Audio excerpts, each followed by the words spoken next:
Welcome, everyone, to the Collective Entertainment Network and tonight's mini campaign, Dragon's Treasure. This is soon to be followed by our new full campaign known as Fables of Asraya. But tonight, this is sort of a prequel game that leads into everything else. I just noticed John is drinking out of a bottle labeled Lysol. That's freaking great. uh, Completely ruined my entire go there. So, uh, tonight, however, since we are switching gears, we are moving from our illustrious Raymond, who had done a fantastic job GMing for Agents of the Collective, especially for a game that began as a one-shot series and then transitioned to a full campaign. First off, we just want to start off by saying, Ray, you did fantastic job. I loved every minute of it. I appreciate it. Thank you. Um, but because we are now transitioning over to a new GM, which will be me. We are going to be actually having session zero tonight to go over rules of play, introduce some characters, make sure everyone is on the same page as far as what we are doing with this game.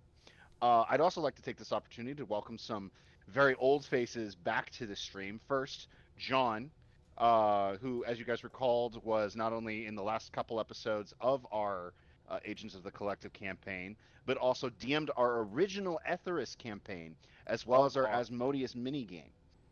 So, welcome back, John. I I appreciate. also want to. Nope, say that again. I said I appreciate it. Thank you, sir. No problem. I also want to take this opportunity to welcome back Rose, who is also a player from our Etheris campaign and is honestly a longtime fellow player and friend to both Raymond and myself, and personally one of my favorite artists in the world. I love her artwork. Um, Rose, welcome back. Thank you, Mason.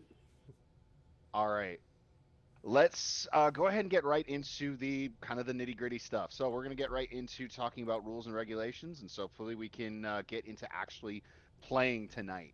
So first and foremost, as far as house rules, the goal for this mini campaign, as well as the campaign to follow, my goal is to get you guys up to level 20. We're going to be using a milestone system for this, so leveling is going to occur whenever it is appropriate for the story. And I'm going to say this right now, if you ask if you leveled up, the answer will always be no. I will be that petty. So did we level up? I can just That check in now with you starts at weekly. level 4. Uh, all right. Third-party content is welcomed in this game. It is 100% allowed. Just run it by me, and if you got a PDF, send it my way so I know what you're capable of. My players have already done all of their character creation, so this is more so that everyone watching knows exactly how we're playing. All of my players have rolled 2 sets of stats. They have chosen which set of stats they would prefer to have their character use. This basically is guaranteed that all of my characters, all my players, should have fantastic stats for their characters to run on. My players have all received a level 1 feat. I've requested that it be related to their backgrounds somehow. So if their story is that they're an academic who never set foot on the battlefield, doesn't really make sense if they have a Marshall Adams feat. So, but all my players have, of course, already done this. Um, in regards to feats in general, uh, typically how D&D works is every fourth level, every fourth class level, they would receive a feat. I am giving my players a feat or ability score increase every fourth character level. So it means that regardless of how they multi-class, at 4, 8, 12, 16, and 20, they get a feat or an ability score increase. If you have a class that would have a bonus feat or score increase, like the fighter or the barbarian who get bonus feats and stuff, you still have to reach those levels in that class for those.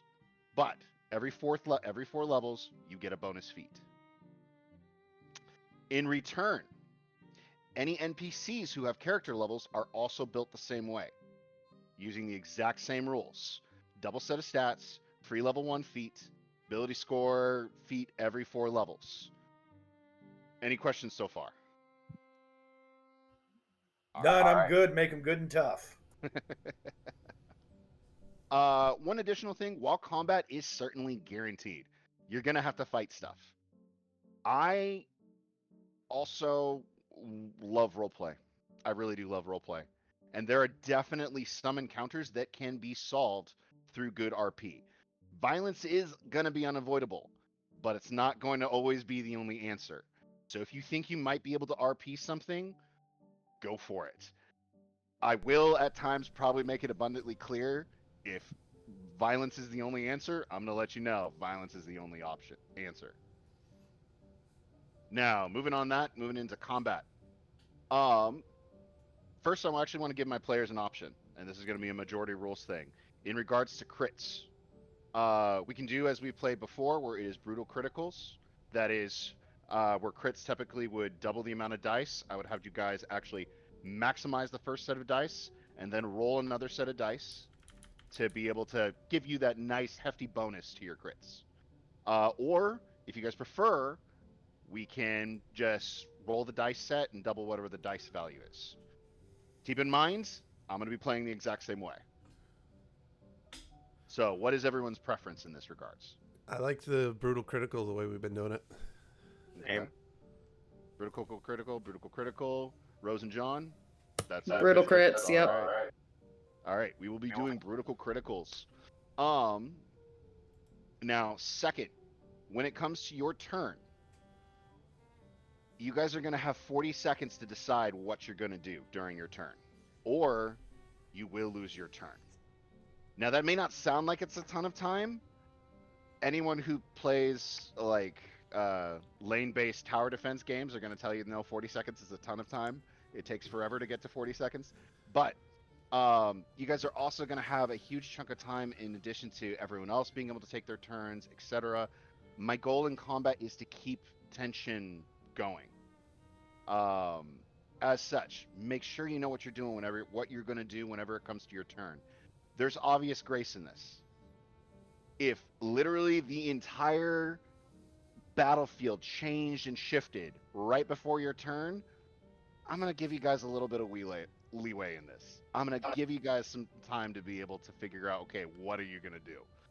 Like in the Asmodeus challenge when the entire floor shifted and everything became lava. The entire battlefield changed. Oh. I'm going to give you guys time for that. This comes with obvious grace. But my goal is to make sure that we are... we just lost Brian. Welcome back, Brian. Ray, we good? Yep. Okay. And just to let everybody know, explaining that took a minute. Yeah. So plenty of time. Like I said, the goal in combat is to make sure that we keep up tension. Key part here is keep things moving. You guys are in a fight, life or death situation. I want you guys to feel that tension.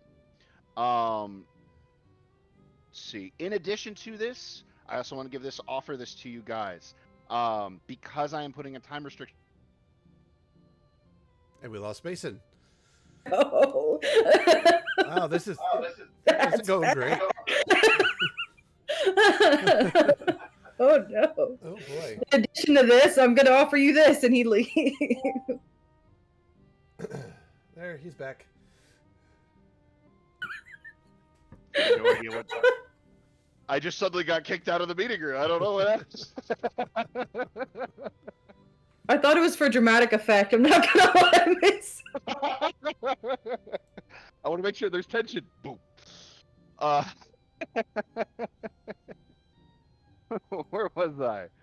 Okay. In addition to that, I'm gonna have an option offered for you guys as well. There can be a 1 minute, exactly 1 minute that I will time. That'll be at the top of the round. That'll be for you guys to be able to strategize, share what you're planning on doing, inform each other what you're doing. You guys are all starting at level 5. You guys are all experienced adventurers. You know how to be able to pick up on what an ally is doing. On that, actually, I also want to offer you guys this. Would you guys like me to call that 1 minute? Basically say at the top of the round, I can call 1 minute. We can go around. If you have nothing you need to share or add, you can say pass. If someone does say that they got something for that minute, I'll start the timer and they can go. Would you guys like that, or do you guys just want to go as is? I like the idea of calling it that way. We know that way. If we don't need the minute, we can skip it. But if if we need it, it's there. Especially if we're going into like a fight where we're trying to be strategic. Like, hey, we want this one guy alive, and Theros wants to make sure we get this guy to interrogate him. I'm not going to, fireball him by accident or something. Yeah, okay. It'll also help me too to make sure I'm giving you guys that time, because again, combat tension that might easily get overlooked. All right. So I'll make a point, and obviously anything like this can also be changed in the middle of the game. If I start messing it up or we drop it or whatever, that can change in game easily. Um, for combat, you guys can of course roll your own dice, but I'm gonna ask if you're rolling more than 4 dice for your damage, please use digital. Um, I enjoy my click clack rocks. I really do. I have a lot of nice ones. This one is my favorite. I really like it. Uh, but again, the goal here is try and save as much time as we can in combat, try and keeping that tension high, and nothing can kick us out of that faster than having to sit and do math for a long amount of time. So if you're using more than 4 dice, I'm going to ask that you are using a digital just to roll those guys. Outside of combat, you guys can roll as many dice as you want. If you guys randomly in the middle of a marketplace decide to cast Fireball, you can roll all of your dice while we all contemplate what has just happened. All right. Any questions, comments so far? No, so far Nope, so I'm good. good. I'm all caught up. Thank you, sir. All right. I do want to As far cut in for a second and let everybody know tech issues are going to happen. We're using a new video voice chat program, so it is proving to be a little less unstable than what we're used to. So just bear with us. right. Moving on for rulings. As GM, I retain final say on all rules and their interpretations, and will hold myself to said rules interpretations. I'm not going to interpret something one way for you guys and something else for me. That said, Rule 0 supersedes me. That is, we are here to have fun together, and we're here to do cool stuff that by no means can we do in our real life. I can't cast Fireball in real life. I'm going to give you guys the opportunity to be able to do that in a fantasy setting. And my job as the GM is to facilitate this. To my fellow GMs, I will ask if a question on rules is asked, please allow me to be the one that answers it. I value your guys' knowledge. I value your guys' experience. I will not hesitate to ask you guys for your help or for your interpretation if I don't know how to answer a question. But my request is that you allow me to ask you guys as the GM running the game and not as a bystander to my own game. That said, if there is a rule or ability that doesn't work the way you thought it did, and you've committed a feat or a known spell or a prep spell to it, talk to me. More than likely, I'm probably going to let you change it on the spot. If it's something where this is not working the way you thought it would and you would not have committed to a resource like that, talk to me. I think probably our best example is Shieldmaster, whose short text on D&D Beyond is use a reaction to reduce damage from a saving throw to 0. But it's whose full text actually makes it clear. No, it's a dex save, and you have to succeed, and then you can reduce it to 0. Sunlight, Stuff like daylight. that happens. Yeah, daylight, not actually producing sunlight. Bullshit. Spirit Guardians not working the way you thought it would. If it ruins that ability for you guys, let me know. I will probably let you change it, and I'm okay with that because this is a game where we're all interpreting things in different ways. On multi-classing, please ensure that you meet the requirements for both classes as written. If you're not sure if you do, feel free to ask. All right, we all on the same page so far? Any questions, comments, thoughts? All good? Good here. Cool. So for logistics stuff, when you guys are rolling your HP, just to keep things speeding along, you're going to either take the average for your hit die or you're going to roll for your hit die, whichever one is higher. Non-magical ammo is not tracked unless it's needed to be for story reasons. If you're using a gun and you're down in the dark caves of the underworld, I might need you to track your ammo because it's going to be difficult to restock. Healing potions are a bonus action on yourself, an action to use on others, and are always maximized. This next part, I actually plan on borrowing from Call of Cthulhu. You guys are going to get what's called pocket change. Essentially, what this is, you are all experienced adventurers. Whether you know how to do this in real life or not, we all know how to budget. You all know how to be able to set aside money for your basic needs, and as such, you guys always are going to have money for basic food, basic water, basic lodgings whenever you are inside a major city. I want to clarify, whenever you are inside a major city. If you're not sure what that is, whenever we get to the map, it's going to be any city that is actually marked on that map. Outside of those cities, you're on your own. You're going to be using resources to be able to get what you need. And to clarify, when I say cheap, I mean like the cheapest place in town, where the food is not going to be memorable, or at least you hope it will not be memorable. And basically water to be able to meet your needs. If your character wants to splurge on high quality stuff they want to wipe out an entire restaurant of its inventory, we'll talk about money. But basically, I don't want to have to be nickel and diming you guys every single time you're in a major city for just your basic needs and stuff. You guys are professional adventurers.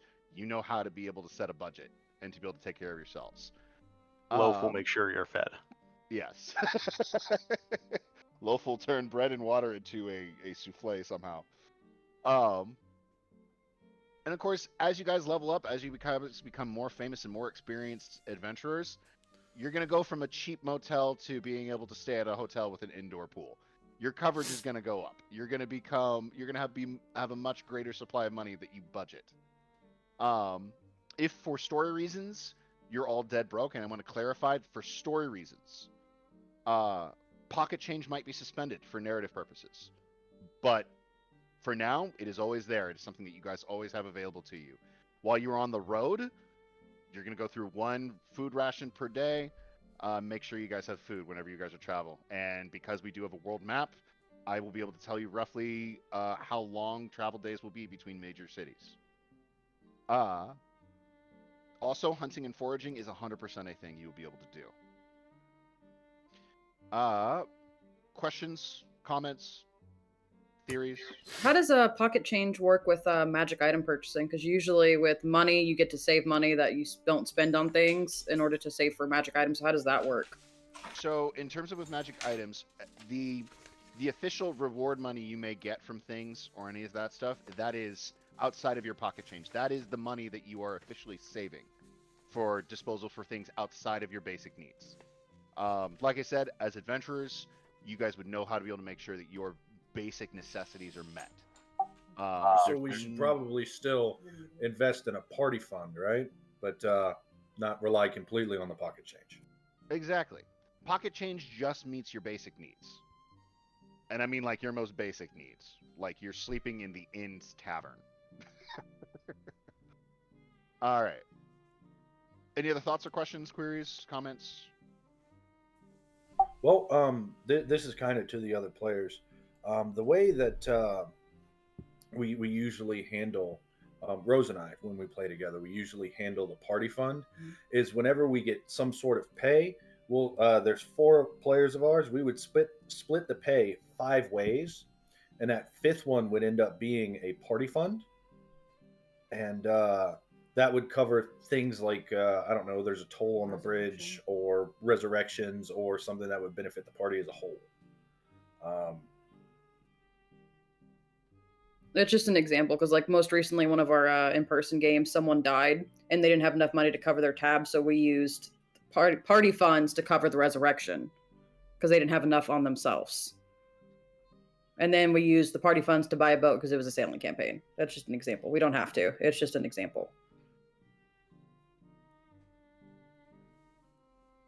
Yeah.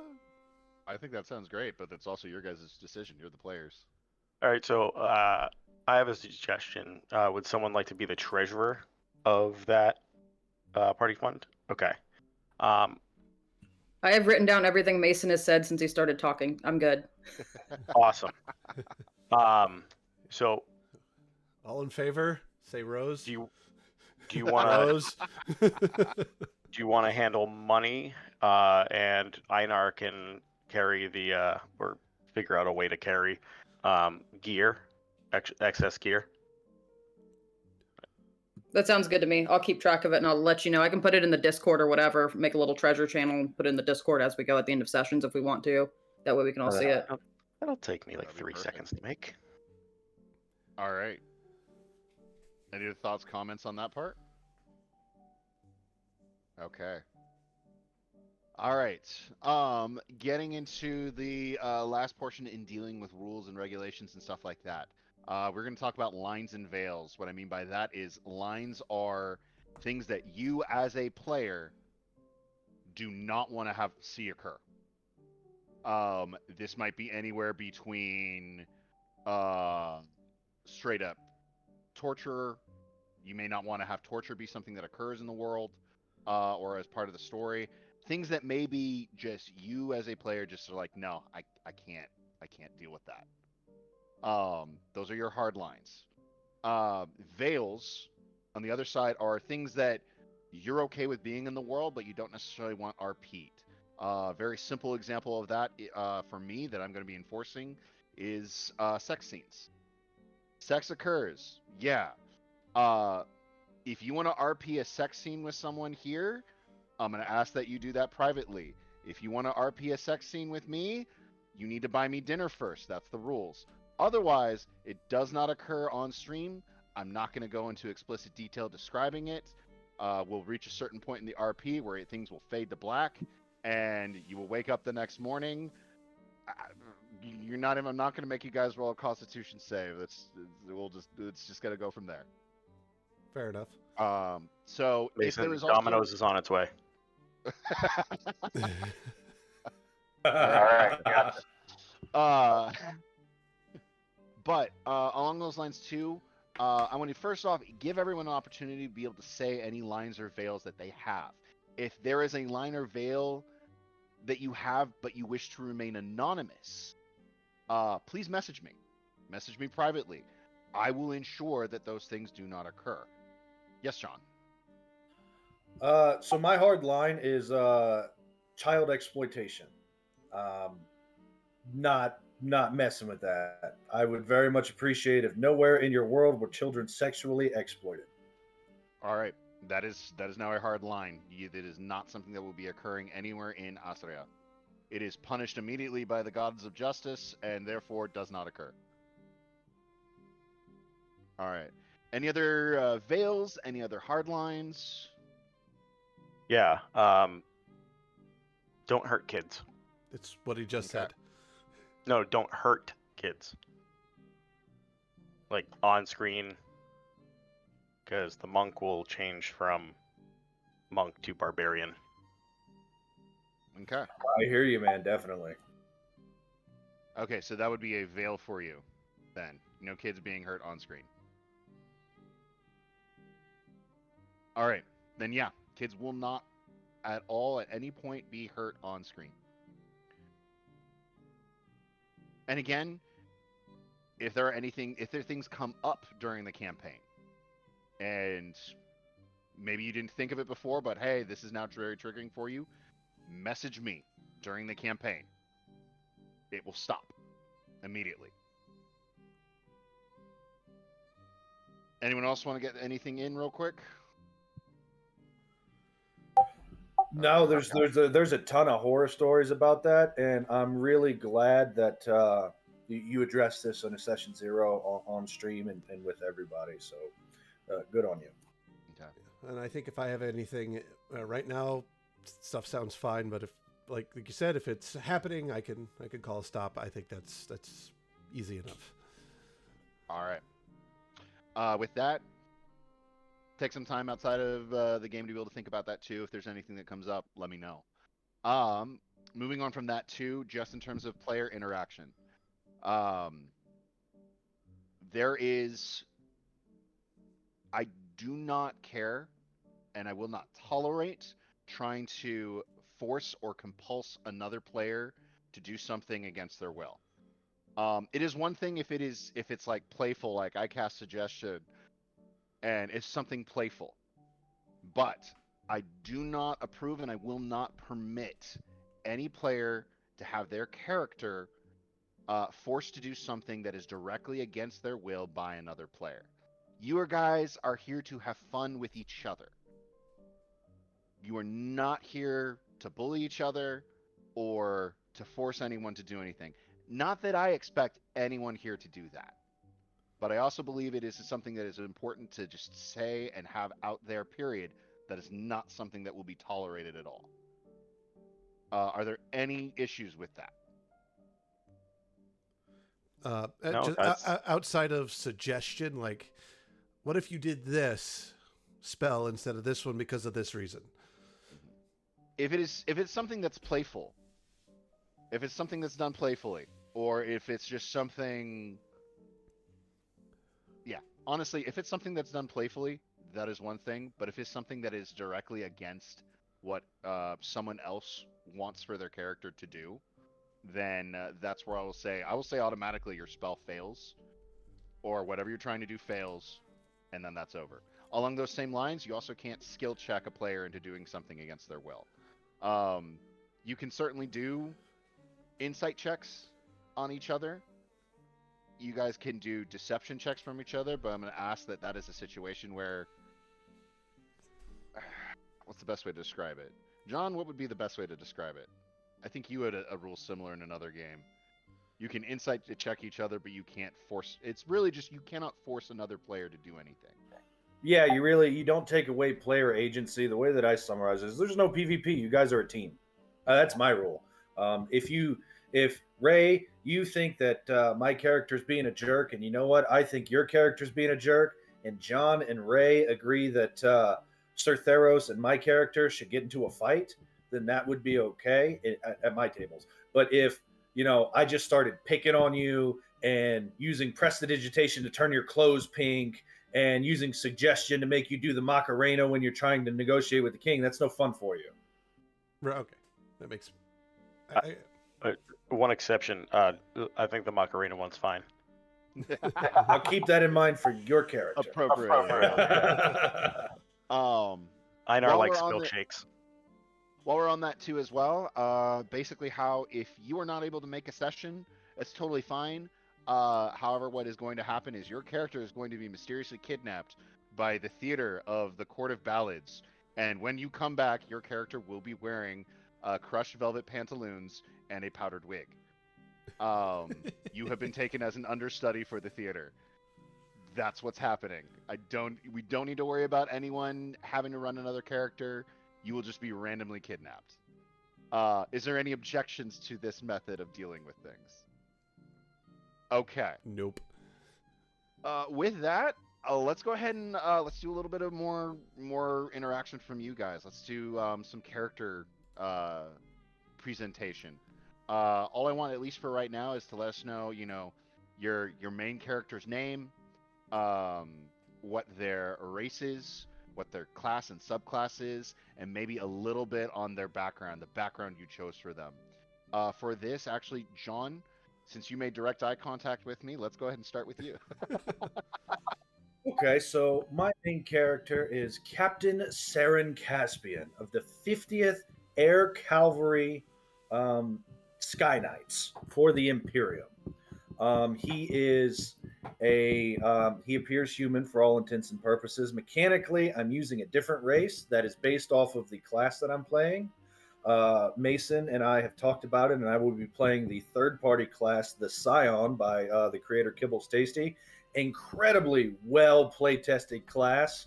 Thousands of play hours have gone into creating this class. It's a wonderful thing. If you're hearing me talk right now and you've never looked at it, check out Kibble's home. What's his website? It's kthomebrew.com is his website, and it's phenomenal. I love Kibble's stuff. But I'm going to be playing his Scion class. My background is that I'm a legionnaire. I'm actively in the military of the Imperium. Did I hit every button? I think I hit every button. And for those who don't know, the Imperium is one of the big nations within this world. This world that we're playing in, the world of Asraya, is an entirely homebrew world that we've kind of been working on in our off time for basically the last year. year and a half. So really excited to be able to play in it. But that is the particular nation of which Saren Caspian comes from. The Roll20's on the map if you wanted to. Oh yes, that's true. Let us go ahead. If you guys would like to switch over to the Roll20. This is the world of Asraya. As a side note, the resources used to make this map is actually from Incarnate. I highly recommend it. It's a great map making tool. There's also video tutorials that you can find on YouTube where people kind of show you how to be able to make some basic stuff. But as far as the Imperium, Hey, Mason, can you turn the turn order off on the Roll20? absolutely, Thank you. you're welcome. But yeah, as far as the Imperium, it is this area right over here on the eastern side of the continent. We actually have a good representation amongst our players from all over the place, except really over in the western side. We're mostly everyone's Easterners here. Some far Easterners. Uh, with that, Rose, would you like to tell us a little bit about your character? Yes, I'm playing Sienna Balfour. We've reflavored the Kalashtar race to fit more with her Red Witch heritage. And I am playing I multiclassed, but I multiclassed a Kibbles Tasty class called the Occultist and took the subclass Witch. And then I took 2 levels in what's called Fatebender, and it is a class by Ian Publishing. It's a really small document. You do have to pay to see their documents, but I think they're pretty cool. She grew up in a town in the northern Freelands, and she grew up there and wanted to adventure, so she left. Honestly, it's just the most straightforward like reason to become an adventurer. I wanted to leave, so I did.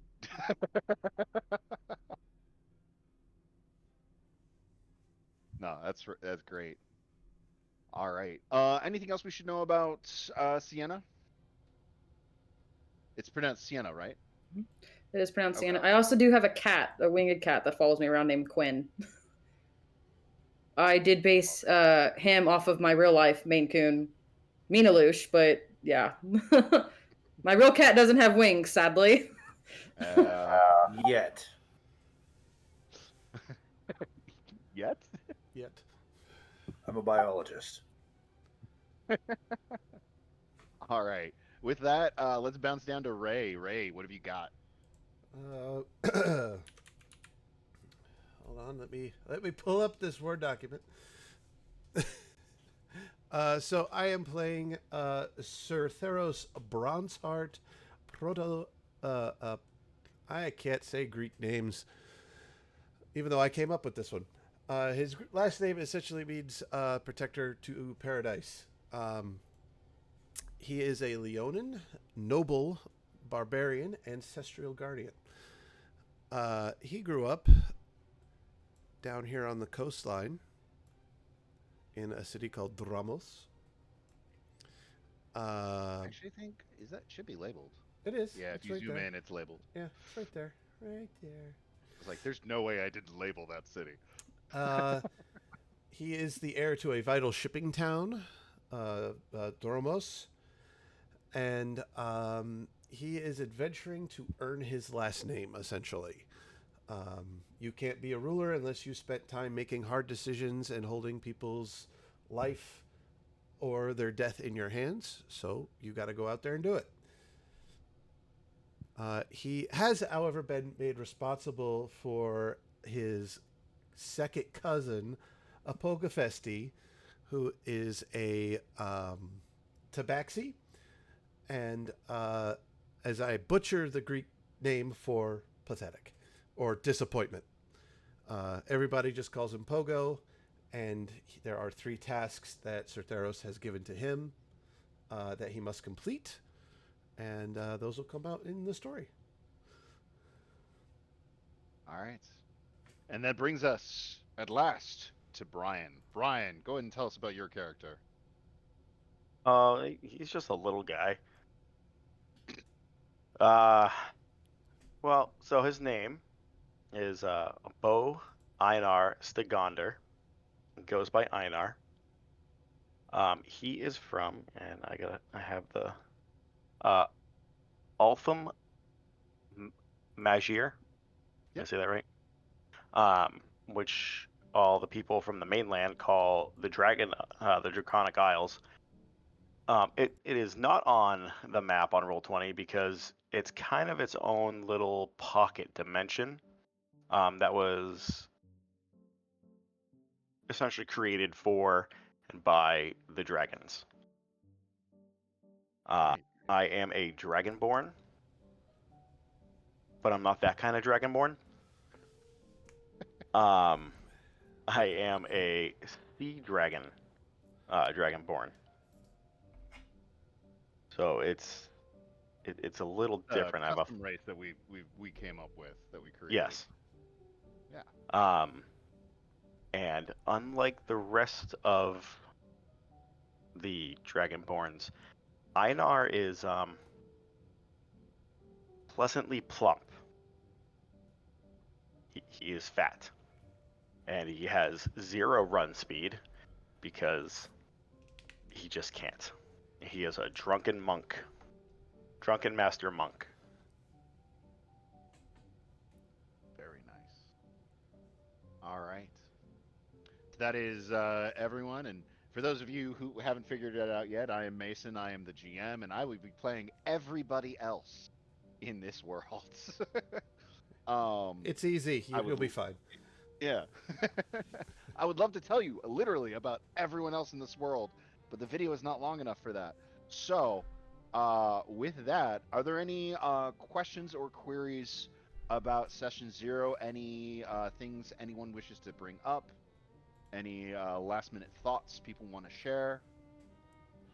Did you want to take a second to flash all the token art that we have for our characters so they Oh can yeah, get pieces? it's gonna be great. It's great. All right, bringing you guys back to the start page. While you guys are doing that, Ray, I have had a hard time saying Theros. I've been calling you Thalos for the last month and a half, and I can't not say it. Yes. And then you said Greek, and it made it worse. And now I'm like, oh no. Oh, please do it in the game. Do that in the game so much. He's too polite to Alright. correct you. Hey Theos. Thalos? Thalos? Is it Thalos, right? Hey, T-Dog. Hey Thylus. He's a lion. I'm a lion. This is Sir Theros. The Theros, barbarian, champion, lover. Pop Einar up again. Oh. There we go. I know. As you can tell, he's very much a little guy. He's all pleasant. Yeah. Pop Sienna up again. You're going too quick with the pop-ups. I also really feel it important to note, this is a self-made token by Rose. This is Rose's artwork. I'm going to be promoting your art all the whole campaign, just as a heads up. And then this one is, of course, Captain Seren Caspian. All right. Honestly, I really love all the work you guys put into your art and stuff. Oh, and this is Pogo. You know, he's I very just pathetic. switched the scene when you popped He's him up so- too. I'm really proud That of works perfect for Pogo. Yep. Yeah. I used an AI. I used an AI art generator to make this. I was really worried at first because I told it to make him cute and cuddly, and it started off with a bunch of little plushies, and then I saw this and I was like, "This is it." How tall is he? Because the first thought I thought was, oh my gosh, I want to hug him just like the little cat Quinn I have following around. How? I honestly think he's what? He's not tall. He's like very short. I would put him at 4 feet. Like everything about him is disappointing. So I could carry him and love him like an actual cat, just a full-grown Maine Coon. Yes. Yes, he is. This is Quinn. This is Sod, the monkey god. And that's your familiar, right? Yeah, that's my familiar, and he gets very, very grumpy if I call him anything except his whole title.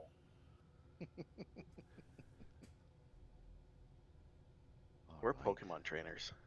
Yeah, basically. Everyone. That's There's a party Pine. which consists of 4 people, and then there's everyone that follows the party, That's which Loaf, consists of. and there's Bubbles. One more. Hold on. Uno mas.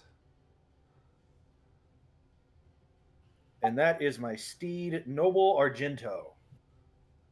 What is That's that? my Griffin mount. I love Bubbles. He's adorable. Yeah, I can't believe that you were able to get that to get you such a perfect picture of Bonar or Bo-Einar and all 3 of them. Yeah, it just so I used Wonder, an AI art generator, to make Einar, and I just said fat dragonborn monk, and I think the second picture that came up was this, and it actually had 3 little drakes that look very similar to Einar, right next to it, which is perfect because they would be kind of plump too, because Loaf is very motherly and makes sure that everybody is fed well. Because you're not but skin and bones, dear. This reminds me of like a grandma. Oh, have you eaten today? Yeah. Cooks like a whole Thanksgiving worth of meal. Yeah. Oh, hello, sweetheart. Are you hungry by any chance? No? All right, I'll make you something. Great voice, by the way. Thank you. All right. I believe that covers everything then for our session 0. And if there are no other questions, comments, queries, inquiries, cross references, idiosyncrasies, diabolical idioms. Oh, there is one thing. Yes. I just thought about it. You had us, and you didn't mention it. One thing Mason had us all do was he had us all come up with 3 rumors about our character. Did you want us to roll for those to see who knows what, or We're going is that going to be so secret? what I'm going to do is we're actually going to hold off on that. What we're going to do is once we're going to do this mini, which is you guys meeting each other, and then post this, you guys will get the rumors, which is essentially you researching each other. So taking some time, it's like, okay, what do I learn about this person, that person, this person? So with that, let us get formally into Dragon's Treasure, this mini prequel one-shot. Yay! All right. In the mountains of the Northern Crown, carved from stone centuries ago, is the underground city of Demiurge. What was once the jewel and capital of the Dwarven Kingdom, now called the City of Monsters by outsiders. Demiurge stands as a home to the less human races. Tribes of goblinkin and orc-kind clans, ogre torments, even minotaur and centaur herds will visit the city from the western plains. But none of these were the ones that conquered the city and stole it from the dwarves. No, the City of Monsters fell to no humanoid race, but to the dragons that now share and rule it. The triarchy of the Red Lord Lysin Crassus, the Green Sovereign Septima Zenobia, and the White Monarch Karamunin, 3 powerful and ancient dragons, have ruled and ensured the city's safety ever since they and their dragon kin forces conquered it centuries ago during the Emergence War when the dragons first arrived to Asraya. And it is their differences and distrust of each other that have kept these powerful monsters confined to the mountains ever since. Nevertheless, Karamunin, the White Monarch, has sought to create diplomatic ties outside of the mountain city and expand her influence in a civilized manner to extend her power and at last, finally, bring her brother and sister ruler to heel. But this has no immediate relevance to you, Sienna Belfour. who, at present, you are in the Freelance Plateau as you make your way into the central city's public marketplace. Can you describe for us what Sienna looks like?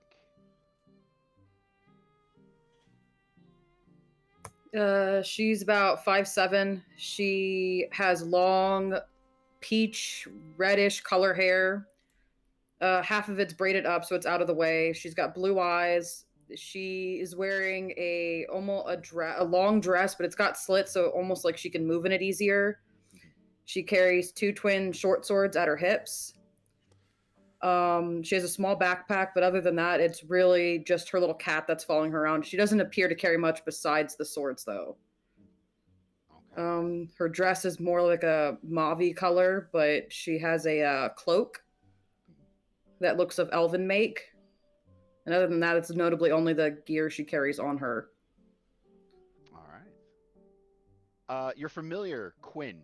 As you are walking through the central city's public marketplace, this has been a daily routine. At his insistence, he insists daily that you have a morning constitutional. It is absolutely necessary for any and every up and coming adventurer. Not really that you've ever seen any other adventurers out here at this time of day, at the crack of dawn. But nevertheless, he insists that every true professional adventurer does this on a daily basis. However, as you guys are walking through, while you are obviously focusing on your walking, Quinn, with you, is going over your financial and career situation at present. All right, Miss Belfort. So, I've been crunching the numbers, and it's well, that last job we did. That last job we did has certainly brought us back into the green. However, apparently we sort of stepped on the toes of someone from Rouge, and apparently it was someone named Kirby. I don't know. I don't know why you'd have a name that sounds like a disease, but apparently they're one of Dumont's favorites, and so we're not really going to be able to get any business on the on the low side of the scale. I've also been checking in with the adventuring board and all that, and there's quite a few jobs, but most of them seem to be looking for groups. And quite frankly, I do not believe groups that go by the name of Murder Hobo and We Trash Noobs is really going to be the best fit for you and your career choice. Need to say we're in a bit of a tight spot, Miss Belfort. We could always try to find a group of people. We could. And I have been checking around. The other groups in the immediate area are, let's see, there's the Murder Hobos, no. We Trash Noobs, no. The Six Hunters are looking for another member, but I also did a little bit of research, and apparently they've had a 7th adventurer with them go missing every time they go on a mission, so I don't really think they're on the up and up. Honestly, the rest of the groups here in this district, I do not believe would be a good move for your career. But I do have a possible idea. I know you don't necessarily like doing this, especially in public, but it might be time to do a little, bending of the universe. A little throwing the cosmos over the barrel of fate. Little. You want me to increase my luck to find a group and have them just magically show up? It might be prudent for us. I mean, I'm not gonna lie. It was a mistake on my part. I shouldn't have spent all that money on getting your business cards made. But they do look very nice. They really do. They're very nice, Quinn. But I guess you're right, though. I guess it'd be better than joining the murder hobos. Right. So I'll keep a lookout, make sure no one observes.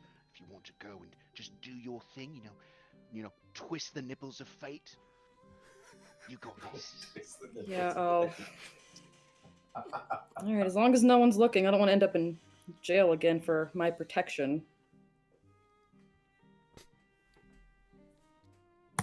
I will use a fate point in order to use my chaos theory ability, which Alright. allows me to chance to change probability for any action to occur as long as it's not supernatural and it's All right. possible. So I will have a group of people walk out of one of the nearest buildings that could be the group of people I'm looking for. All right. As you start connecting into this power, your vision shifts a little bit, and you see thousands upon thousands of strings appear in front of you, glistening almost like spider webs in sunlight. And this is nothing unusual for you. You've seen this multiple times. The strands of possibility, of probability. And there's a particular one that you notice, a golden string nearby that you that calls to you, and you reach out, and as you pluck it, the thousands of other strings vanish, and there is only this single golden thread which becomes lax and then shoots off into a nearby building. From within that building, you immediately hear shouting, yelling, and a man explodes out of the door, running, turning in your direction, but too late. You are directly in his path, and he did not realize that you were there. He is holding a bag in his hand, a small pouch, and as he turns to try and move around you, his foot hits a slip of chilled mud. He slips, falls, throws the bag up in the air. Instinctively, you reach out and you catch it with one hand as this man falls on his butt. But the sudden just movement throws your balance off briefly, and you sort of do that whole thing where you kind of lift up one foot, kind of rotate your ankle, trying to get your balance back, and your foot slams down onto the man's chest while you were holding this pouch up in the air. And he just kind of looks up at you, like wondering what just happened, as a very well-dressed nobleman and a couple guards, it looks like, that he keeps with him, immediately explode out of the tavern, turn and see you, foot on this man's chest, hand uplifted with the pouch, and you suddenly realize you're in a very triumphant pose that makes it look like you took this man out with a single move. Well done. I just glare at Quinn. Just oh Gives you a thumbs no. up. And the nobleman kind of looks at him and says, and then looks at you and says, that was incredible. I mean, I didn't see it, but that was incredible. Thank you so much. That is a very valuable treasure, if I may have it back. Sure. And I'll hand it back to him. Takes it back, kind of opens it up to make sure. Jewel the size of your fist is inside that pouch, which he kind of looks over, rotates around before tucking it back. Thank you very much. It's part of a very valuable tribute that I was going to be sending along. Are you perchance an adventurer? I am. I'm also quite lucky if you have any work to be done. Stupendous. I actually happen to be looking for a force to fill in a very private venture. Are you able to be discreet? I'm good with secrets. Excellent. My name is Saul Hatchman. I have a housing not far outside of town. Meet me there tomorrow morning, and we will be able to be on your way. I assure you that this is a very on the up job, as they say, but I would prefer discretion to the utmost, if possible. Of course, I understand. See Annabelle 4. Pleasure to meet you. I'll see you tomorrow morning. Yes, very well. Excellent. As he walks away, he says, that was quite a coincidence. That was marvelous, really. With that, Quinn, still giving you the thumbs up, floats back over. It's like, that was brilliant, Miss Sienna. That was brilliant, Miss Belfort. Truly, truly. A talent like yours is unrivaled in this world. We have a job, and it's probably going to pay a lot, because did you see how nice his shirt was? I feel like I could have slept in that all day. Did you see the size of his ring on his finger, Oh Quinn? my goodness. Like, not to be crude, but that thing was bigger than me own boys.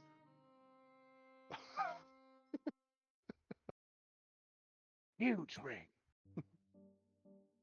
Right. Well, we got to get you rested. Got to get you prepped. I'll clear out the interviews that I had listed for you later on today. Interviews. Just with publishers for your book. Nothing to worry about. We can do these Book. over time. So without further ado, to speed things along, you rest at the local inn. Thankfully, you are on your last little bit of money to be able to stay there for that day. Quite a coincidence and a twist of luck. You follow the directions you were given, and you make your way outside of Central City. Outside of Central City. Excuse me, what? I'm sorry. Quinn is a character to hold in my head.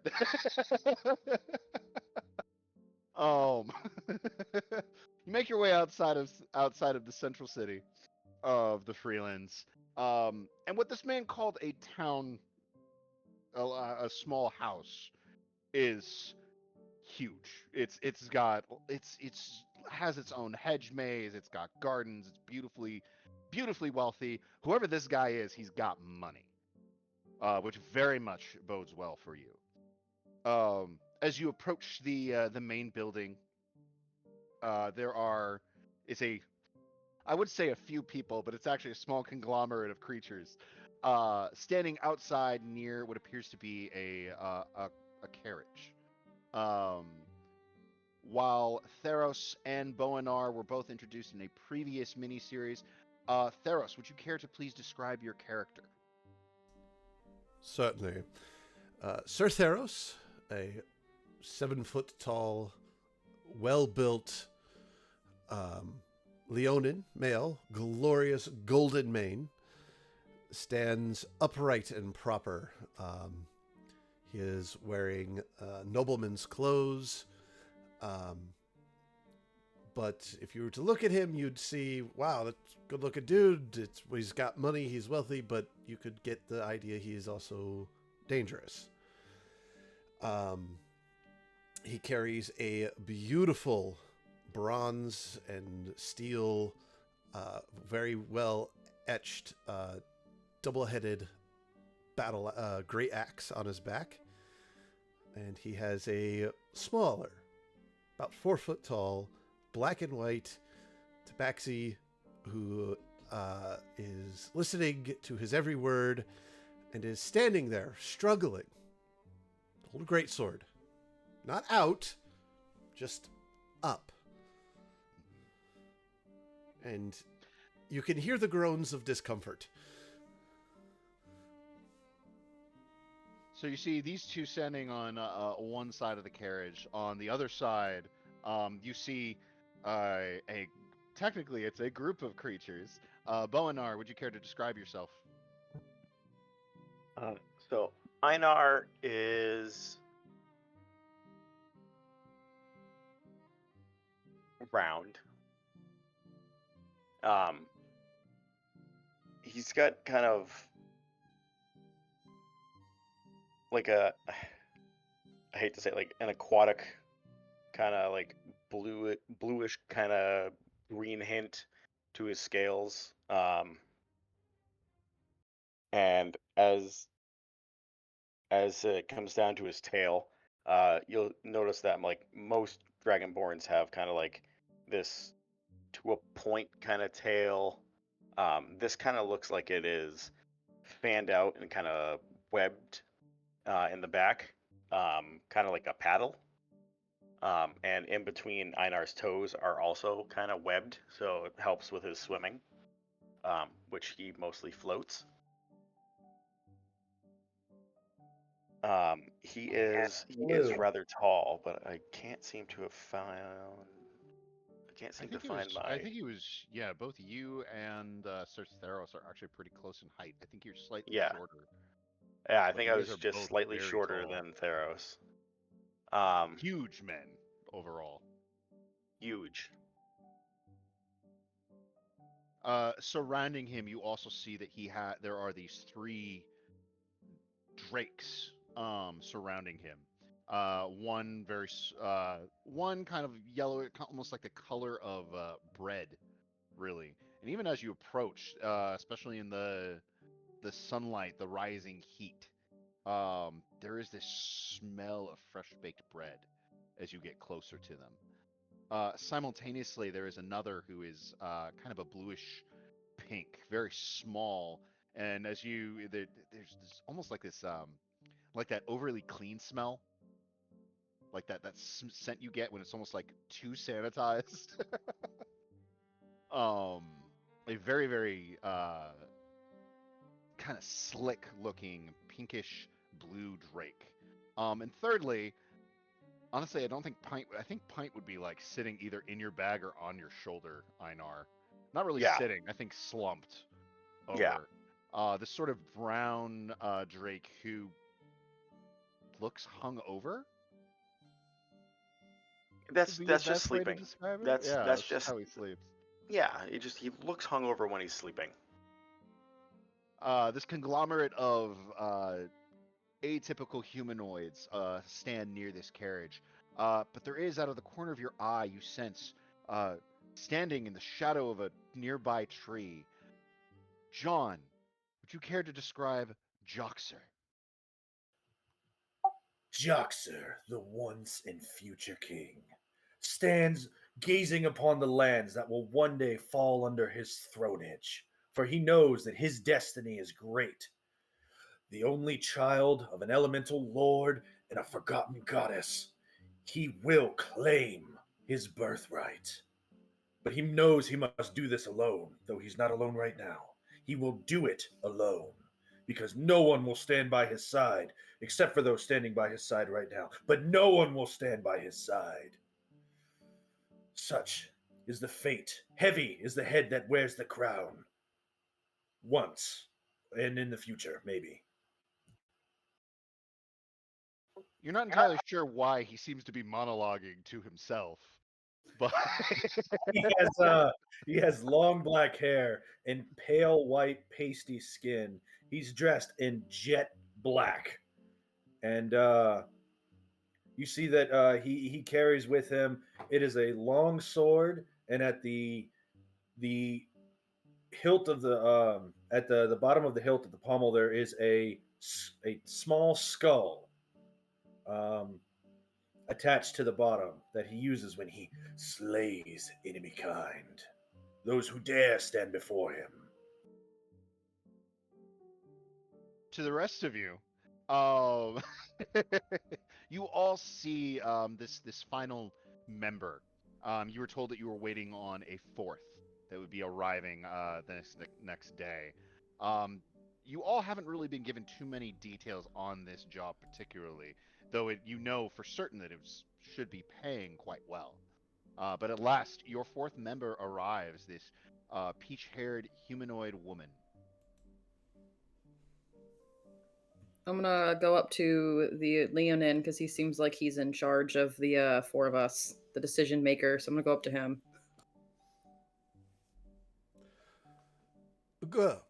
Hello, greetings. Are you our fourth? Yes, Santa Bell 4. You look like you know what's going on. Where do you need me, and what are we doing? We're currently waiting for you and the word from our illustrious patron for this particular mission to set out. Excuse my manners. I am Sir Theros Bronzeheart of the Ramos. That one over there underneath the tree is Joxer. Be prepared for a conversation. And over there eating the bread, that is Einar. Those are his companions. And watch out for the small blue one. Cleans everything. Noted. I'm Sienna Bell 4, and this is Quinn. I point to wherever the cat went.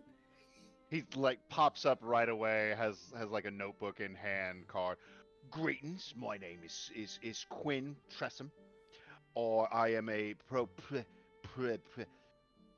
am an expert familiar as well as Miss Belfour's personal PA.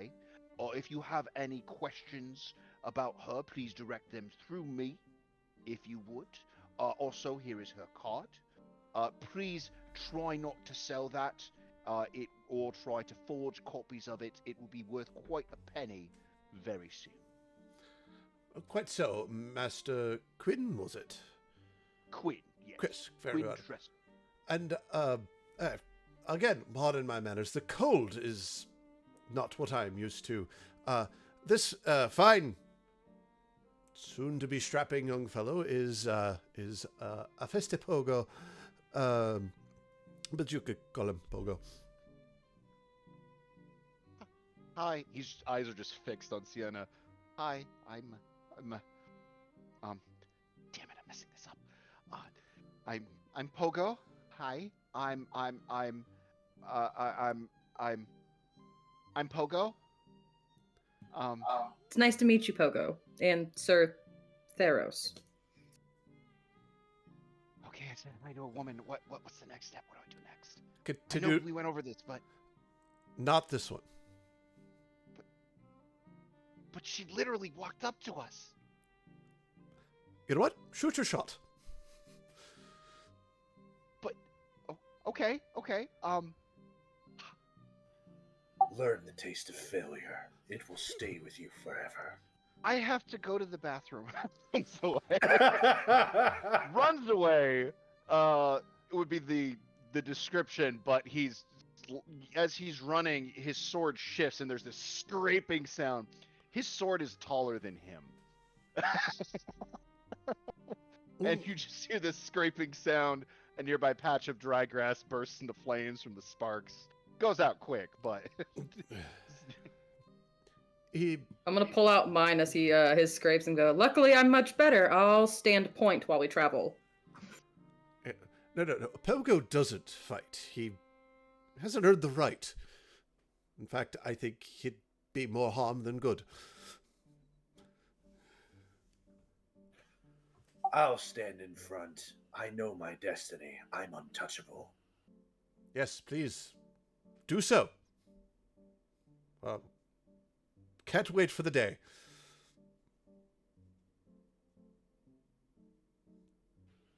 so you Everyone guys- knows that weapons and armor are dump stats. No one needs that. You just need to be great. Einar, if you're done with your bread, we have found our fourth.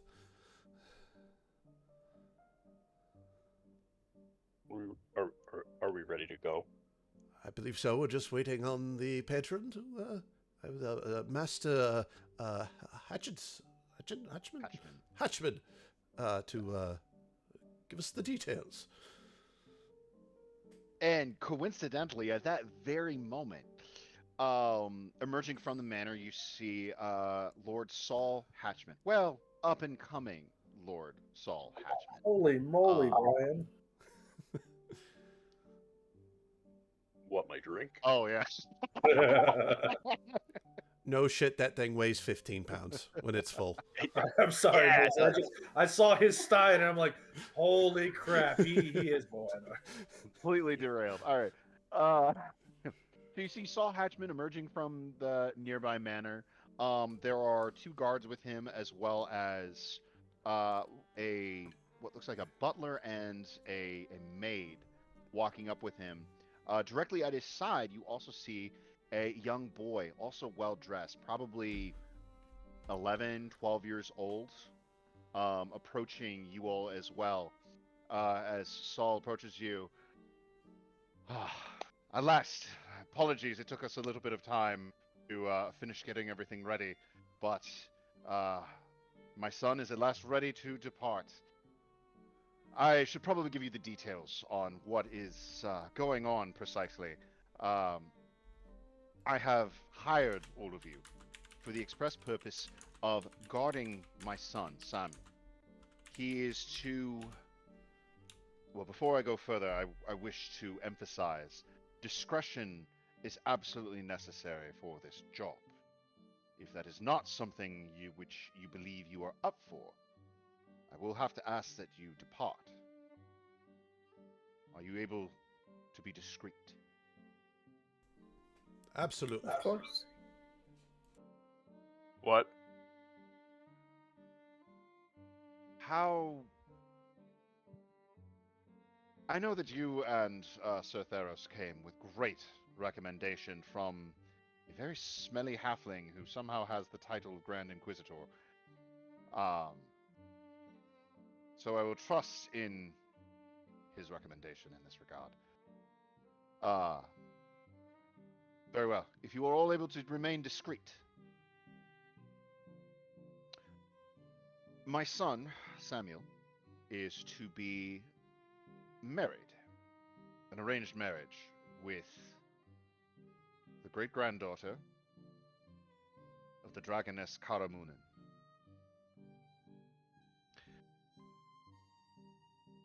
In that regards, discretion is absolutely necessary. I do not want it getting out that I am getting ahead of things, getting a potential lead. There are some who would take this opportunity to attack my son, or even to attack our manor directly, to try and disrupt this. It's also the reason why I must rely upon adventurers, as it is rather suspicious if an entire platoon of guards were to leave my estate with my son. Essentially, the future of my family and its name goes with you into these mountains. Is this a job I can rely on you all for? This seems like something well within my capabilities. I succeed at everything I try. Without trying. All the time. I'm very familiar with your work, Lord Joxer, and I truly have no doubt in your ability. It was why I insisted, and why you are explicitly being paid double due to your reputation. The rest of you, of course, will be paid handsomely for your services to me here. As it stands, you will take the road on the carriage. You will travel westward towards the West City, where they have arranged from what I understand, you will be met there by an agent of, it's difficult to pronounce name, these dragons. It's Otlinks. You'll be met by an agent of Lord Otlinks Moonin, Karamunin's first son. And that agent should guide you into the mountains to where you need to go to be able to reach the city of Demiurge. Discreetly, of course. This is a very important move, not only for my family, but even for this region. The protection of the dragons upon the Freelands Plateau, I would assure you, goes a great deal towards ensuring our independence from the Imperium to the south. With that, you will be well supplied for in terms of supplies. My manservant, Gerald, as well as our maid, will be accompanying to tend to my son's needs. These two guards will also be accompanying you. Their duty will be to protect my son's person directly. Your duty will be to take care of any threats that arrive on the road. Are there any questions?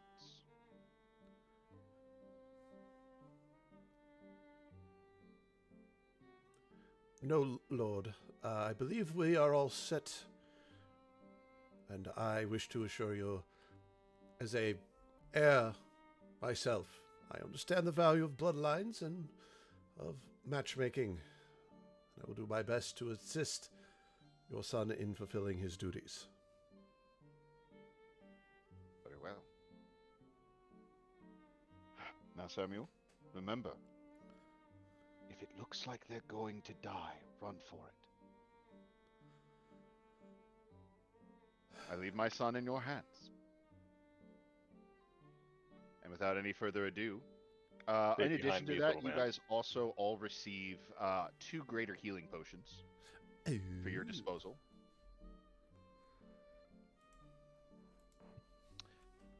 And with that, unless there's anything else said, you all depart. That two You make your each way or two total? two per person. Did I upload that?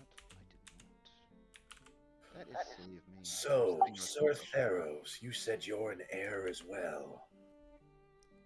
Of course, Lord Joxa. Sub-throne to yours, of course. Ah, I would hope that in the future we could work together towards an era of peace. Of You course. die upon my throne and your throne, of course. Of course, Lord Joxa, and the strides we make here will go towards nothing but great diplomatic and friendly relations. So tell me, are you on the road to avoid your arranged marriage too? No, luckily I get to pick that. That's nice. I didn't know how that worked over there. How progressive. There are some considerations. No. I'm sorry. There are some considerations to bloodline, of course, but no, noble birth right would come without it. kind of pick from a pool. Delilah is horrid, but necessary. I'm told she will bear many sons and daughters one day. You don't say that to her, do you?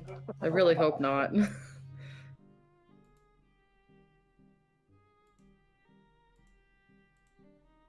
With that, you all set out on your adventure, using the carriage as well as walking in some areas to allow the horses to have breaks. And it's not too much of a journey. It's about a 3-day journey between Central City to the Western City. And relatively speaking, nothing happens. There's no real troubles on this way. Over the course of these few days, though, you also do get some time to be able to get to know each other. If there are any stories or any accomplishments that you wish to share with each other, perhaps a story that began your journey as an adventurer, or perhaps your own personal background that you wish to share. If there's anything you would like to share with the other characters, aka also the other players, this is an opportune moment for you to be able to share your own personal stories with each other while you are on the road, traveling and at campfires at night.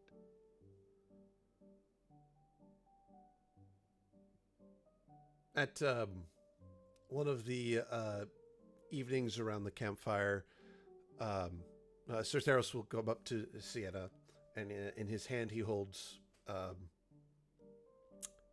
a older but unopened scroll in his hand. Madam Sienna, may I disturb you for a moment? Of course. What can I do? So on a recent adventure with Einar and a friend of ours who has since departed the small group, we came into a cave and fought some odd underground elves and found some interesting items there, and it was quite the nasty thing.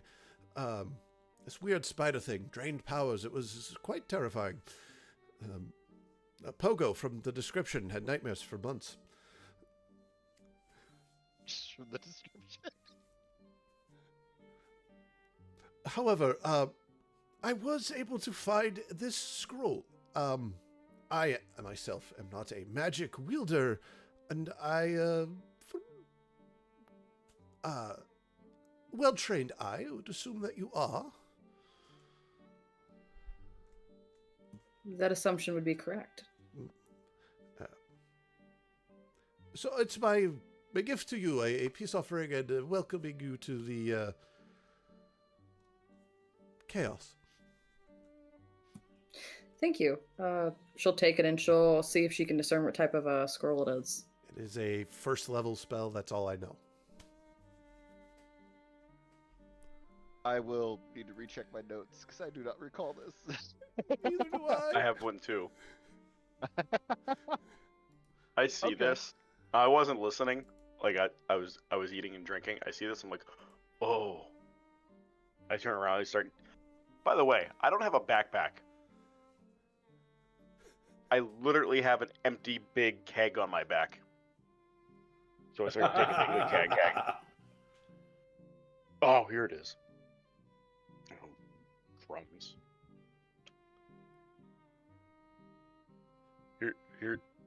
Here's a scroll too. Are we giving scrolls? It's up to you, Einar. Yeah, here, scroll. Thank you, Sir Einar, and I'll take it. All I heard chaos, and it reminded me of what this was. That's a chaos bolt spell. Oh yeah, that I do recall. Yeah. That one is a chaos bolt spell that you get from Einar. As for the other one,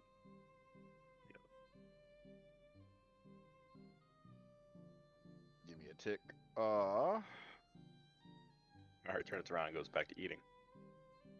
That one is going to be. Oh, okay. That one actually is a hellish rebuke scroll. As you look through it.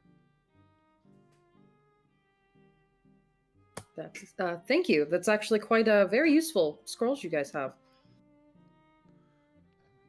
I'm glad we could be of assistance. You got them from spiders, you said?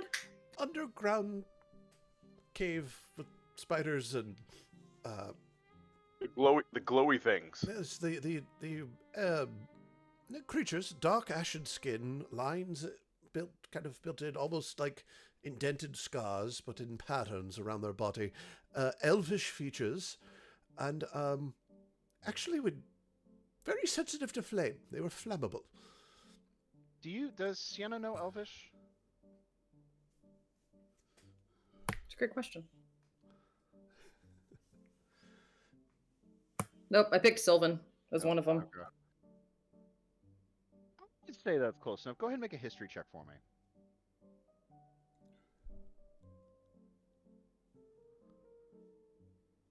Joxer, you know Elvish, don't you? Okay, yes.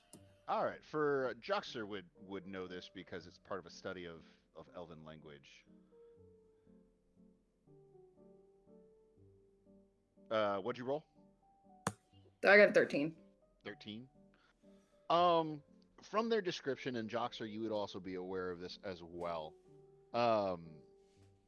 There are, from a study of Sylvan, you would know that the elves, when they were originally came from the Feywild, they all split off into different regions, different territories, and there are some who went underground, who went to an area or a region called the Deep. You don't know what it is. Very few people know exactly what the Deep is. The dwarves have known to explore parts of it. But there are elves who dwell there who are rumored to be dark of skin, but also able to generate light from their flesh. Able almost like a bioluminescent skin that they're able to manipulate at will. For the most part, it's typically treated almost mythically, almost like some random story that got brought up about elves and maybe some story that got exaggerated. So not very many people really take it too seriously. But from what these guys are describing, they've met and fought a group of these kinds of elves. These elves that are really just rumor. So while they Joxer's going to say all that, and while he does, he assumes the storytelling position.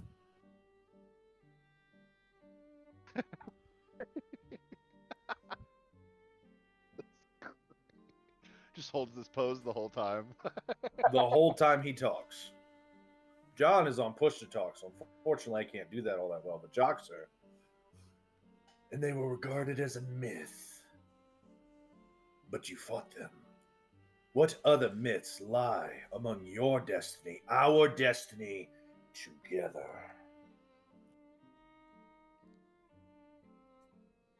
Who knows?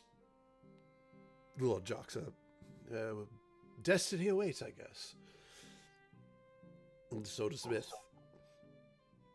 That is why they once called me the Lord of Edges, the edgiest of lords, because of how sharp I keep my blade and my friends. Yes, you certainly do keep us on our toes. John, go ahead and take inspiration.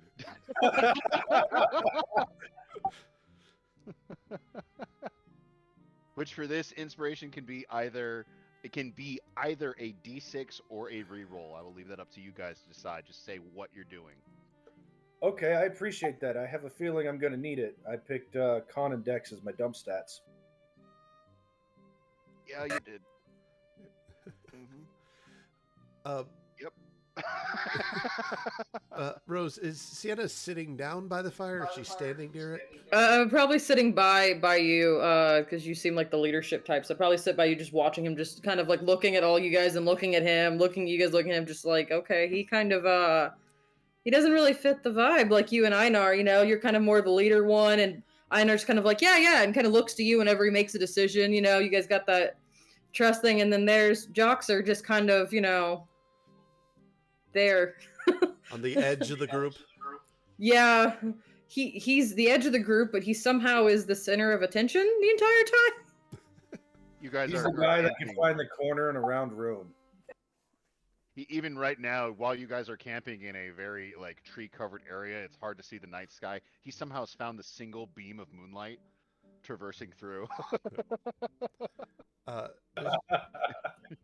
So as Sir Theros sits down, scoots the log a little bit closer to the fire, not in any other kind of way, but just to adjust. He this coat that he's been wearing, that he has been keeping very tight, he opens it up, and visible are these very intricate weaving golden tattoos, but dead center in his chest where his heart is this massive scar.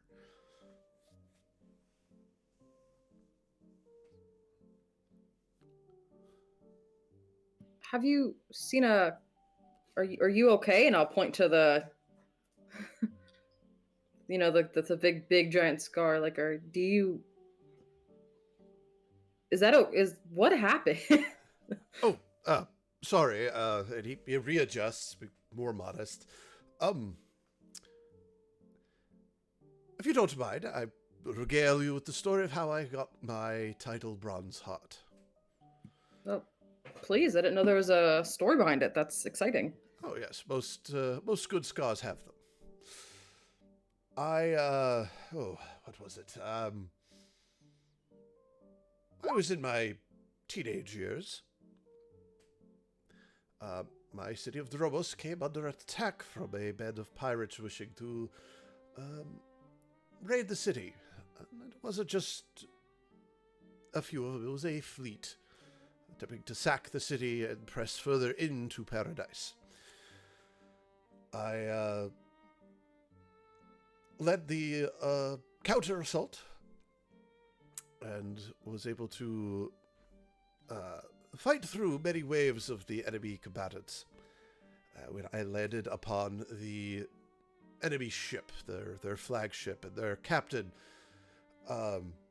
great, large, orcish-like man,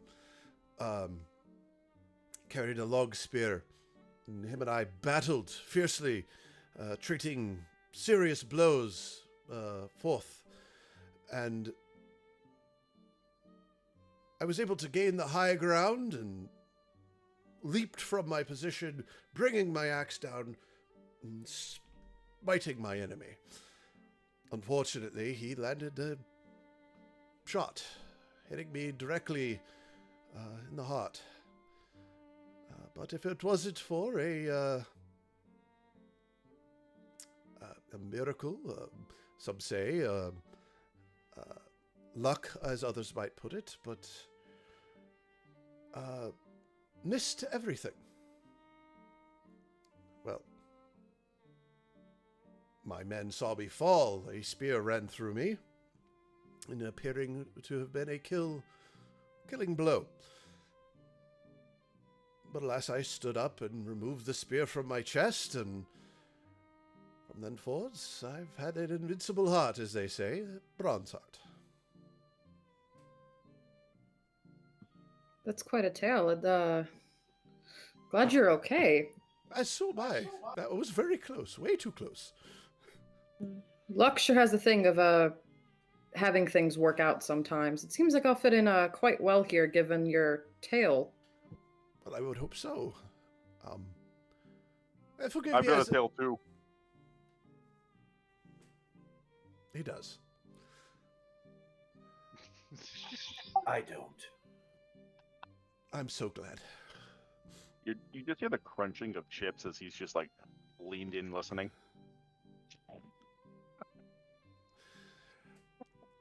I'm afraid I don't know much more to you than your name, and that you have a fine majordomo with you.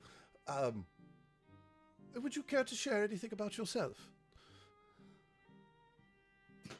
There's not really much to share. I grew up in the freelance in a small town up there, and my parents run an inn, and I got kind of bored of hearing just all about the stories and never have any of my own to share. So I wanted to go out and adventure, and picked up a skill or two along the way. And Quinn, I looked at Quinn, has decided to try to make me somewhat of a known adventurer, and has decided that I need business cards and meetings and interviews. So I listen to him. Otherwise, he gets very nitpicky and whiny, and he talks all hours of the night if things don't go his way. So Miss Sienna, it's 5 minutes until bedtime. Just to let you know, try and wrap it up as quick as you can. Also, sir, can you please conceal your cleavage? This is the Miss Sienna Balfour. She can't be really associated with that sort of a thing in this time in her career. Thank you. As you were. Who was he talking to about cleavage? Me? Yes, I know. Please.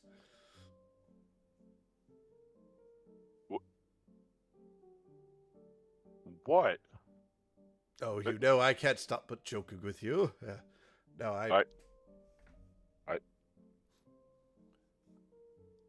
Okay, I'm just gonna go to bed.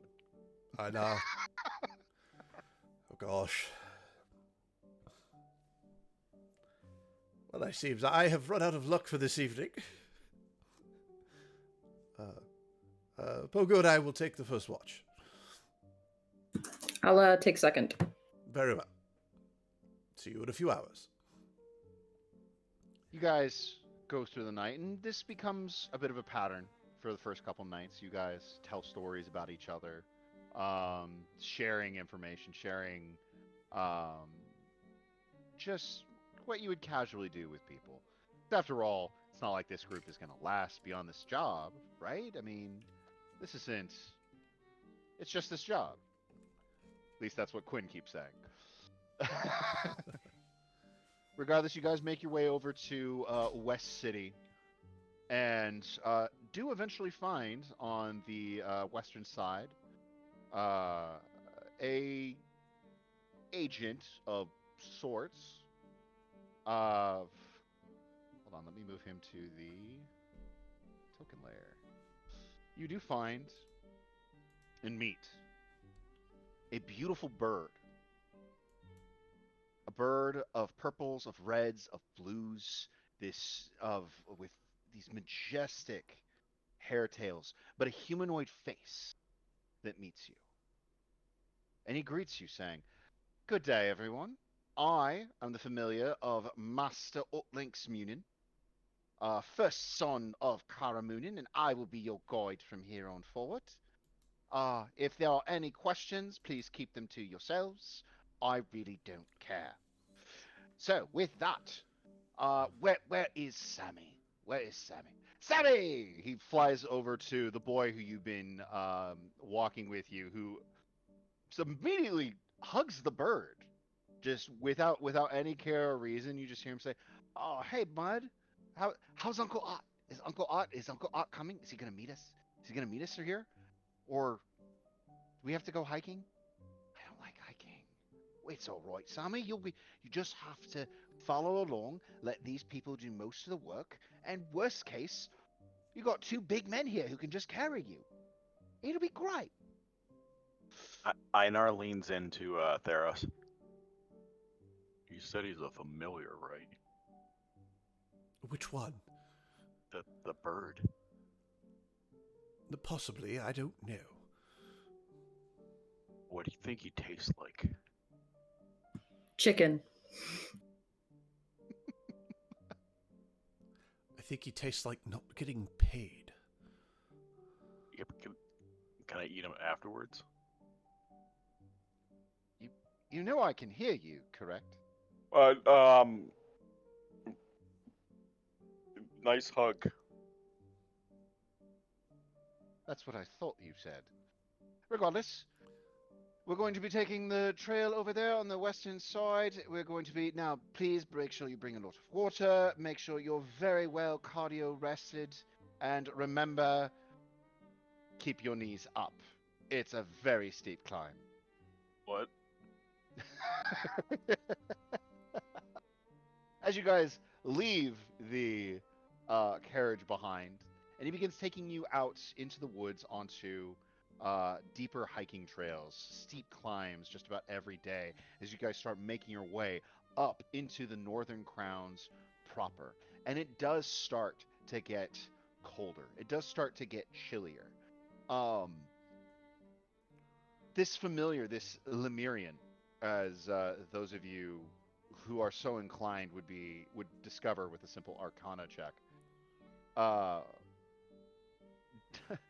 does not lead so much as direct. For the most part, he stays near Samuel Hatchman. Who here has an Arcana proficiency? All right.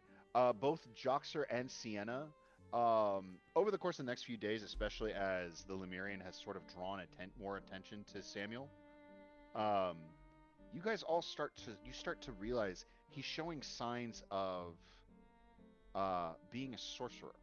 This young boy. There are certain things. There's a certain tingle air around, and you realize that there may not just be for political, but also possibly for Samuel to get assistance. Uh, Most of you would know. Everyone here actually would know. Sorcerers are generally feared in the greater part of the world. They are dangerous if left untrained. Their magic can potentially not only harm themselves, but potentially destroy entire cities. Um, Theros and Boanar, you guys are able to pick up on this too from your experience with Wynn, the young elf sorcerer that you guys rescued. And you're able to see a little bit of traits here and there, a little bit of similarities that are reminiscent of him, a little bit of flickers of energy.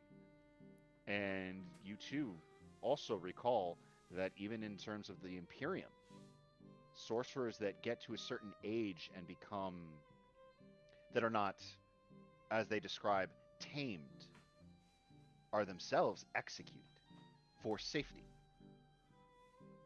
And this may very well just as much be a political maneuver as it is an attempt to give Samuel a life by studying under one of the most powerful arcanists in the entire known world. But time goes by. You guys have a few more days, and yet still nothing seems to occur. Nothing seems to not happen. And this is very much probably one of the easiest jobs any of you have ever had. Sienna, Quinn more than once asks you if you aren't maybe bending probability a little bit here. But it's strange. Nevertheless, on one day, sometime, I believe it's on the. I had this written down. On the fifth day up into the mountains. You guys have been on foot for the last few days, having, um, with the Lemurian having led you through the mountains for the most part. Um, and it has started to snow. Very softly at first, but you can feel the temperature dropping. This is going to be a snow that sticks, and tonight is probably going to be very, very cold. At one point, though, on the trail, the Lemurian perks his head up, looks around, says, "All right. Looks like we should be coming up the road here soon. Now, just be aware there is a dwarven road coming up. Very old, very ancient. Please don't steal any rocks. It's very difficult to replace, especially since we don't really have any dwarves in Demiurge. But that's going to be the trail. That's going to be the road we're going to be following for the next 2 or 3 days after this. So keep an eye out. You're going to be looking for a big, huge statue, which I personally find very ironic considering dwarves are very small, easily eatable people. Does anyone have a passive perception? What is everyone's passive perception? 15. Also 15. 15, 15, 18. 16. 16. Okay. As you guys are coming up on the trail, all of you are able to notice, despite now the snow having gotten heavier and heavier, you are all able to notice the dwarven statue coming up ahead, already heavily coated in layers of snow, of dirt, of wear and tear. This is a very, very old and ancient statue. Any of you who are familiar with history know that the dwarves were prominent in this region 700 years ago. And this statue on its own is a testament to their engineering that it has lasted so long. But it is worn by time and lichen. It is covered in snow. As you continue forward onto this trail, you eventually spot a layer portion where the snow seems to kind of flatten, the way it does on sidewalks or stone as opposed to when it's on the grass or dirt. And you have reached this trail. I would say Einar and Joxer, make a perception check for me.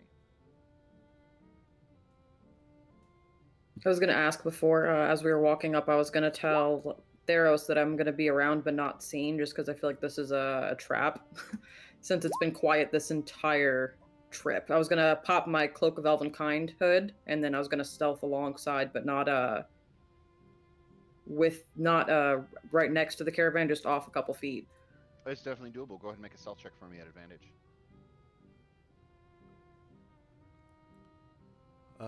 While she's doing that, I would have given a signal to fall back, but I would ask the I can't say I forget his name, our contact we met, Oxer. The Lemurian. The Lemurian. The Lemurian is a familiar of Otling's. Okay, Lemurian would ask if it would be okay that if my aide de camp remain close to Sammy as a line of pure last resort. Oh, absolutely, of course. I'm always happy to have more meat shields. To which Poker responds, "Wait, what? Don't let me down." Pats his head and walks off. Theros? I got a nat 20 for a total of 28, so at which point I would regain a fate point. Okay. So you got a 28. You are obviously very confident that you are unseen. What are the perception checks? We got a dirty 20. Dirty 20 and what was it? 24. 24. We are all right. As you guys come up into this encounter, Joxer and Boanar, because your passes were high enough, you were able to partake in this check. You were able to notice there are distortions in the snow, areas where there are lumps, but there is also scattering bits of snowfall, as if someone had dug a hole and then tried to cover themselves up in snow. And with that, I need, because you are stealth, you don't need to worry about this, Sienna, but I do Joxer, uh, and Boanar to make charisma saving throws at advantage because of the checks you guys were able to make. You wanted charisma saving throws from who? Joxer, Theros, and Boanar. 19. Okay, that is definitely gonna save. 15. There is an ill wind blowing. 22 total. Sorry, learning how to use all the Roll20 stuff. Add that too. Let's actually hop over to Roll20 briefly. I say briefly because we're actually going to be closing up here as this gets started. Wrong one. Oh, I'm so gonna eat that bird.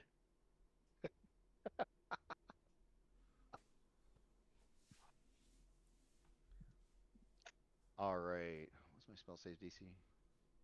DC 12. All right. All of you pass. All of you succeed as you feel an ill curse beginning to sweep out from roughly near where the statue was located. As let me bring you guys actually to this page. You know, you really don't appreciate all the work that a DM has to do until you. As standing up from the snow, you see a creature, a person, a humanoid begin to emerge up from the snow as they cast out and call forth this spell located against you guys. Sienna, I'm gonna assume you. Sienna, go ahead and position yourself somewhere in the tree line, if you would. But the spell does not take hold of you all as you hear rumbling, as you hear various persons beginning to emerge from the snow all around you, as there is an ambush occurring of orcs shooting up out of the snow. However, we are out of time, and that is where we're going to pause, and we'll pick up with combat come next session. With that, I would like to thank all of you who are watching for joining us as we begin not only with session 0, but begin into our first session of this mini series, this Dragon Treasures game, as well as into our future game, Fables of Asraya. If you liked what you saw, please hit the like and subscribe button. Follow us on Twitch, follow us on YouTube, uh, look us up on Facebook. Feel free to also contact us. We have our various contacts, which, Ray, what are those contacts again? We are at Collective Roles on Instagram and Twitter, and our email is thecollectiveen@gmail.com. All right. And with that, we're going to close our session up here. Join us next week as we continue our story in Dragon's Treasure. Have a good night.